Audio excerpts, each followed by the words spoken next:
Ce qu'on dénonce, c'est cette possibilité, je ne dis pas cette possibilité, j'affirme pas, mais cette possibilité de retour des anciennes pratiques. Pour parler des anciennes pratiques et pour comparer par exemple l'État tunisien sous Ben Ali avec d'autres démocraties, par exemple les États-Unis, là où il y a beaucoup d'agressions policières, les brutalités policières et la torture. Aux États-Unis, ce n'est pas une politique d'État.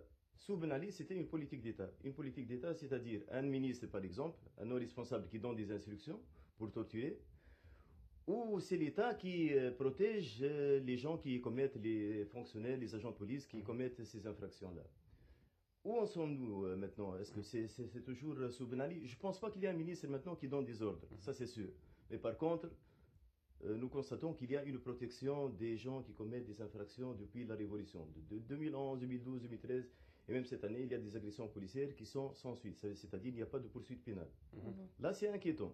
Je ne sais pas quand même dire après la Révolution que c'est une politique d'État, mais sur ce côté-là, qu'il y a protection des agresseurs, des agents de la police donc, qui ne respectent pas la loi, à mon avis, il y a une protection.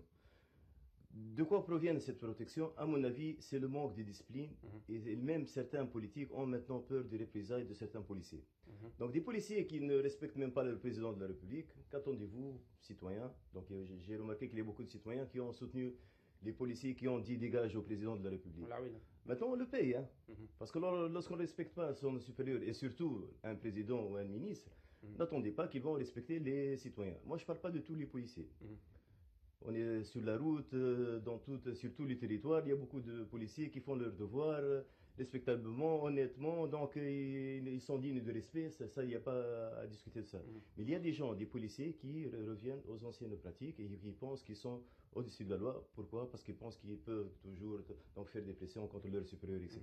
À mon avis, pour faire loi en Tunisie, nous devons faire revenir la discipline dans les corps actifs. Il doit y avoir des disciplines même dans l'administration ordinaire. Alors que dire des policiers de la garde nationale? Donc la discipline doit revenir et c'est ainsi qu'on peut faire loi et qu'on peut améliorer la situation aussi au niveau donc, des droits de l'homme.